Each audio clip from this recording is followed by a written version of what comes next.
안녕하세요. 오늘은 무선설비기사 실기 수험생들을 위해서 전반적인 오리엔테이션을 진행을 하도록 하겠습니다. 우선 무선설비기사 실기는 총 3가지 과제로 이루어져 있고요. 보시다시피 1과제, 2과제, 3과제로 이루어져 있습니다. 우선 처음에 시험장에 가시면 자신의 번호표를 뽑게 됩니다. 자신의 수험 번호와는 상관없이 1번부터 예를 들어 30번까지 뽑아서 A반에 30명, B반에 30명, C반에 30명 이렇게 배치가 되게 되는데요. 무조건 랜덤입니다. 제비뽑기이기 때문에 공정하겠죠? 그래서 이렇게 A, B, C 고사장이 나뉘어서 이제 들어가서 시험을 보게 되는데 이제 시험을 볼 때 1과제는 1시간 동안 진행이 됩니다. 1시간 동안 진행이 되는데 만약에 A고사장 수험생들이 1시간 안에 시험을 전부 끝냈다 하면은 2과제, 3과제 시험을 조금 더 빨리 시작할 수도 있습니다. 이것은 감독관 재량이고요.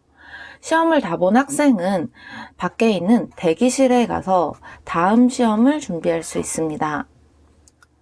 그렇다고 다음 시험을 조금 더 준비하고 싶기 때문에 1과제를 터무니없이 빨리 끝내고 나오는 것은 좋지 않겠죠. 꼼꼼히 검토를 하시는 것을 추천드립니다. 1과제는 1시간 동안 스미스 차트, 회로 설계, 단답형 문제로 진행이 되는데요.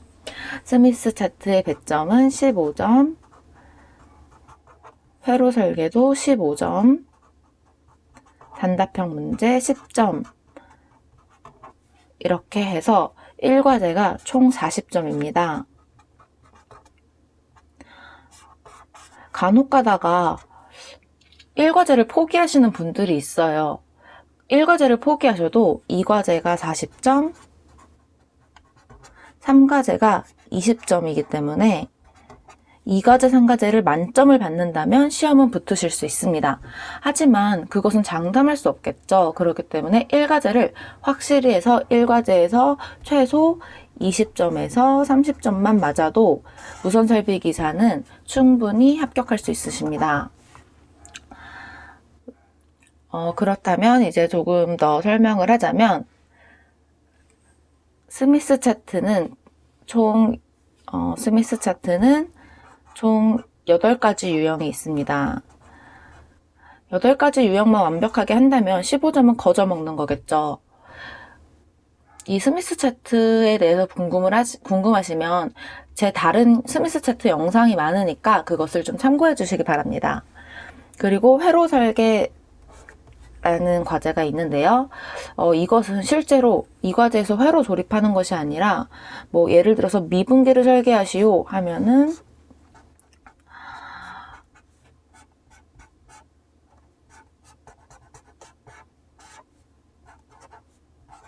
뭐 이런 식으로 미분기를 설계하시오 하면은 미분기를 설계를 하시고 여기서 뭐 요구사항인 주파수를 구하시오 이러면 주파수 공식에 의해서 공진 주파수를 구하시면 되고, 이런 것이 회로 설계인데 이것도 제가 추후에 영상으로 좀 자세히 준비해 볼 계획입니다. 아무튼 대충 회로 설계가 이런 것이다 라는 거 아시면 되겠고요. 그리고 단답형 문제 10점짜리죠. 이것도 문제은행식으로 출제되기 때문에 맞추시는 것이 좋습니다. 왜냐면 양이 그렇게 많지 않아요. 그러니까 스미스 차트 8가지 준비하시면 되고 단답형 10점짜리 뭐 한 2시간 정도만 투자하면 충분히 외울 수 있다고 생각을 해요. 그렇기 때문에 회로 설계를 틀리더라도 여기서 25점 정도는 맞을 수 있겠죠. 물론 만점을 맞으면 더 좋지만 큰 부담 없이 보시길 바랍니다. 안 나오면 어쩔 수 없는 거라 생각하고 1과제에서 최대한 점수를 많이 따는 것이 중요해요. 그렇게 이제 1과제가 끝났고 이제 2과제를 시작하게 되는데 2과제와 3과제는 따로 구분이 되어 있지 않고 이제 같이 시험을 봐요. 총 3시간 시험을 보게 되는데 이 중에서 3과제 주파수 스펙트럼에 15분이 할당됩니다. 근데 중요한 점이 이 15분이 별도로 할당되는 것이 아니라 이 3시간 시험 보는 도중에 수험자 1명씩 아까 아침에 부여받았던 이 번호표 순서대로 이제 등번호 순서대로 이제 1번 나와, 2번 나와, 3번 나와 이런 식으로 이제 호명을 하시면 앞에 나가서 주파수 스펙트럼을 15분간 진행을 하게 되는데요. 그러니까 회로 조립 시간은 2시간 45분이 되겠죠. 네, 이렇게 진행이 되게 되고 우선 회로 조립 같은 경우는 꼭 만점을 받으시진 않아도 돼요.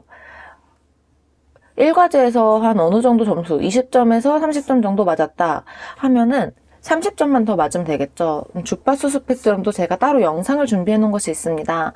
이제 그것을 좀 참고를 하셔서 뭐 여기서 진짜 못 봐서 10점 정도 맞았다 생각을 하셔도 토탈 한 40점 정도 맞을 수 있거든요. 40점 혹은 뭐 35점 정도 맞을 수 있겠죠. 그러면 이제 한 20점에서 25점만 회로 조립에서 맞춰주면 되는데 회로 조립은 중요한 것은 결과 파형이 안 나오면 실격입니다. 그런데 결과 파형만 나오면 예를 들어서 구형파 회로를 조립을 했는데 구형파가 나왔다 하면 웬만하면은 20점에서 25점은 맞으신다고 보면 돼요. 구체적인 뭐 예를 들어서 뭐 레벨미터 값이 틀렸다거나 뭐 전압값 수치가 좀 오차가 좀 심하다거나 전압 결과가 오차가 심하다거나 이런 것들이 틀리셔도 결과 파형만 나오면 합격이라고 생각을 하시면 무난할 것 같아요. 물론 1과제, 3과제를 어느 정도 맞아주셨다고 생각을 해야겠죠. 그렇기 때문에 저는 이 1과제와 3과제 꼭 준비하시는 걸 추천드려요. 제발 어느 하나 포기하지 않기를 바랍니다. 이 과제에서 40점 만점을 맞는 게 생각보다 어렵기 때문에 다른 쉬운, 점수 따기 쉬운 곳에서 꼭 시간을 투자하셔서 공부를 하시길 바라고요. 이제 그러면 이제 이 다음으로 이 과제, 회로 조립에 대해서 조금 더 너무 지저분하네요. 회로 조립에 대해서 조금 더 설명을 하고자 하는데요.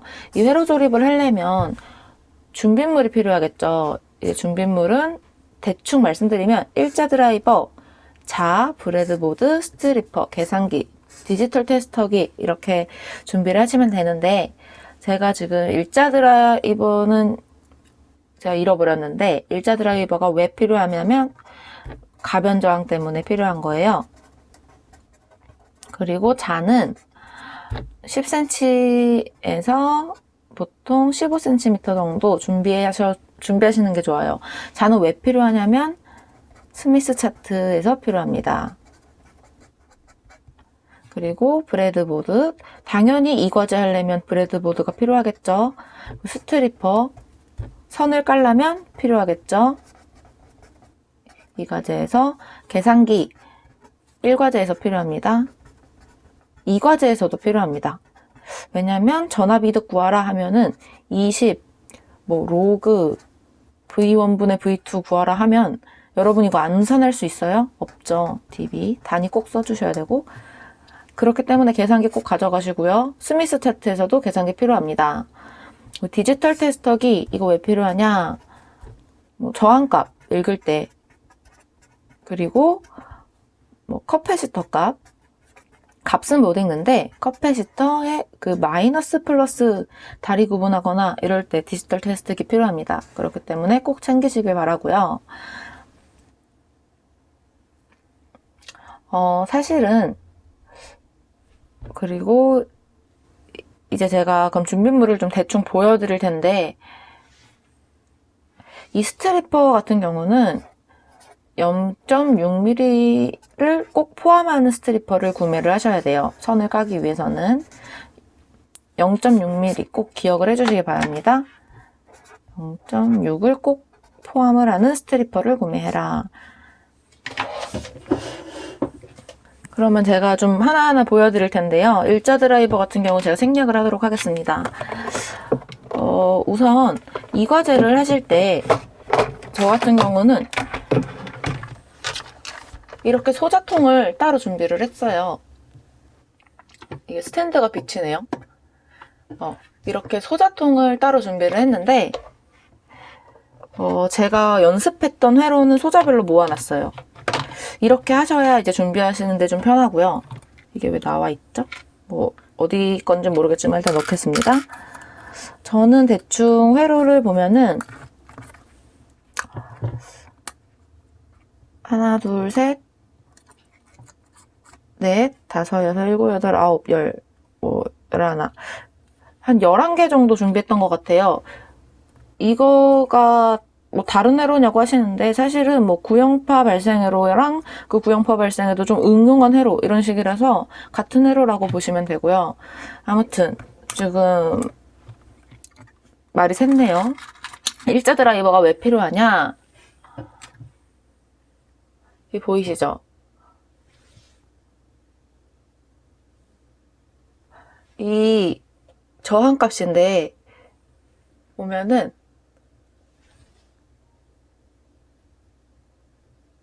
초점이 좀 안 맞네요. 보면은 여기에 105라고 써 있어요. 105면은 이제 10 곱하기 10의 5승 해가지고 공이 6개인 거죠. 즉 그럼 100kg가 되겠네요.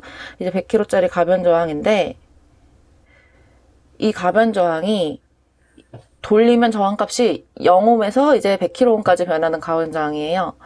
그래서 이거를 일자 드라이버를 넣고 이렇게 돌리시면 이 저항값이 변해요.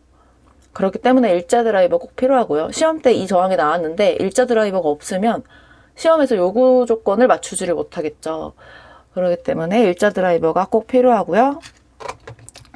그리고 팁을 드리자면 이런 통 다이소나 뭐 와트박스 이런 데 가면 팔거든요. 이런 거 준비하셔서 이제 회로별로 소자를 좀 나눠서 보관하시는 거 추천드립니다. 지금 저는 이게 부러졌어요. 그래서 이거는 그렇다 치고,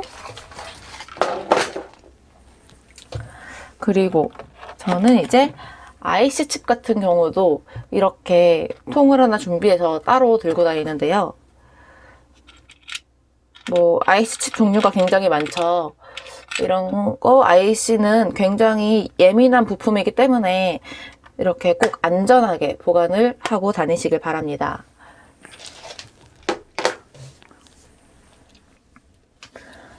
그리고 이제 스트리퍼. 이게 스트리퍼예요. 보시면 여기 0.65라고 써 있죠. 그러니까 0.6이나 0.65 반드시 여기까지 있는 것을 구매를 해주셔야 돼요. 왜냐면은 0.6이 없으면 선을 깔 수가 없어요. 무선설비기사에서 주는 선이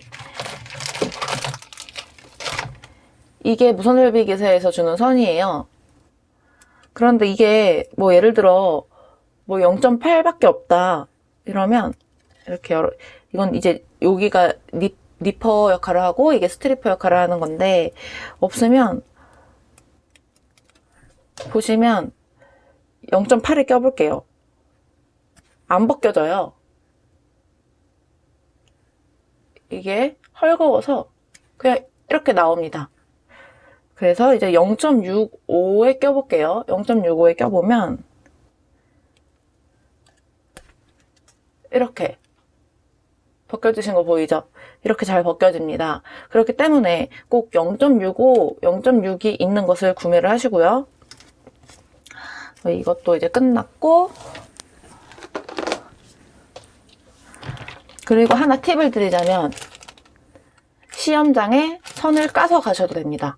그렇기 때문에 이거는 제가 시험을 보고 남은 선들인데 사실 이렇게 긴 선, 짧은 선 좀 여러 개 만들어서 이제 회로 연습을 하다 보면 어떤 선이 많이 들어가는지 알게 되거든요.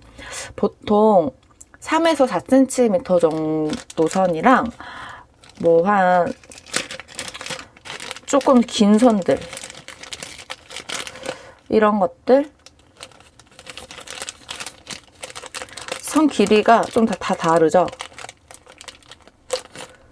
이렇게 다 다르죠? 그러니까 이렇게 선들, 길이 다른 선들을 좀 많이 준비를 해 가시는 게 시험장에서 시간을 절약할 수 있는 팁입니다.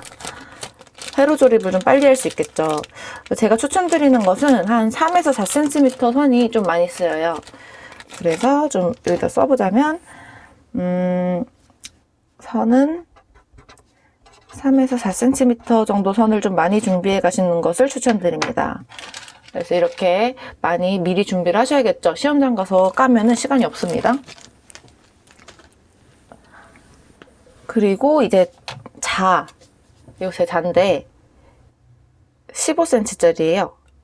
근데 제 거는 15cm짜리인데 이렇게 자를 준비를 하셔서, 제 거는 이렇게 열리기도 하는데 이렇게 긴 거는 필요 없고 이 정도만 준비를 하셔도 스미스 차트나 뭐 이런 데서 전혀 지장이 없을 거예요. 스미스 차트 시험장에서 주는 게 아마 반지름이 아마 10cm를 안 할 겁니다. 그렇기 때문에 이 정도면 충분하고요.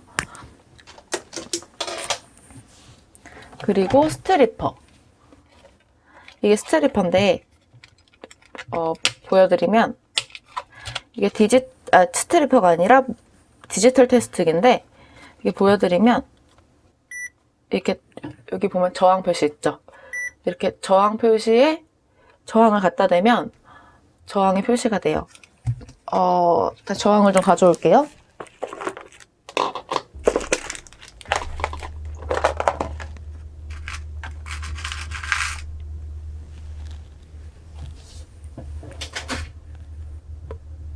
예를 들어 이렇게 저항이 있으면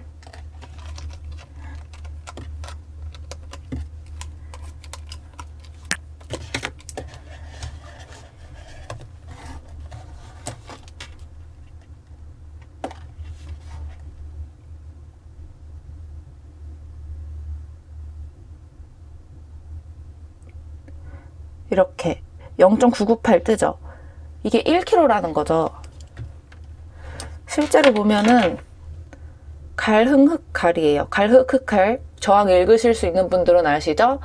1kg짜리 맞습니다. 그래서 이렇게 멀티테스터기로 저항도 읽고 뭐 이렇게 다이오드로 사용을 해서 쓸 수도 있고, 아무튼 기능이 많습니다. 이런 와이파이처럼 생긴 부분은 빵판이 쇼트가 됐는지 확인하는 건데, 제가 지금 좀 딴 데로 샜는데 빵판을 이렇게 보시면 빵판이 있죠? 근데 빵판이 보시면 이렇게 가로로 연결되고 세로로는 초점이 안 맞네요. 이제 가로로는 연결이 되고 세로로는 연결이 안 돼 있죠. 그러면은 이제 연결된 부분을 넣으면 소리가 납니다. 이런 소리가 나요. 여기도 이렇게, 여기는 이렇게 가로 이렇게 연결되어 있죠. 다.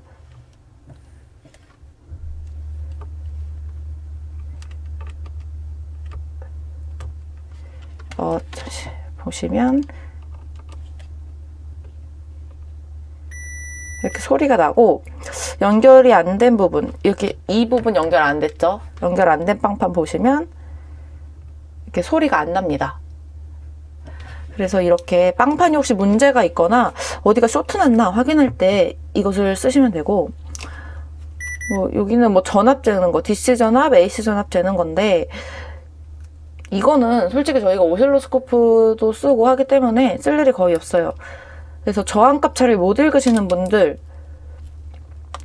그리고 이제 커패시터, 제너 다이오드나 이런 거 알아볼 때도 쓰고요. 이게 제너 다이오드인지 그냥 일반 다이오드인지 알아볼 때도 이 물리테스트기를 쓰고요. 아무튼 굉장히 활용도가 좋기 때문에 꼭 하나 준비를 하시길 바랍니다. 그러면 이것도 이제 설명이 끝났고요. 그리고 빵판인데, 빵판은 이건 206이에요. 이건 206이고 208도 있는데 이거는 208이에요. 그러니까 개인 취향에 따라서 쓰시면 돼요. 저는 일단 시험장에서는 208을 썼습니다. 네. 그렇게 하시면 되고, 그리고 마지막으로 답지 작성 시 유의사항을 좀 알려드릴까 해요. 답지 작성 시 유의사항은 꼭 볼펜으로 작성을 하셔야 됩니다. 샤프로 작성하시고 내시면 빵점 처리예요. 무조건 볼펜으로 작성을 하시고 웬만하면은 이제 흑색을 추천드려요. 흑색 볼펜. 그리고 한 가지 볼펜만 사용을 하셔야 됩니다. 이게 첫 번째고요. 두 번째는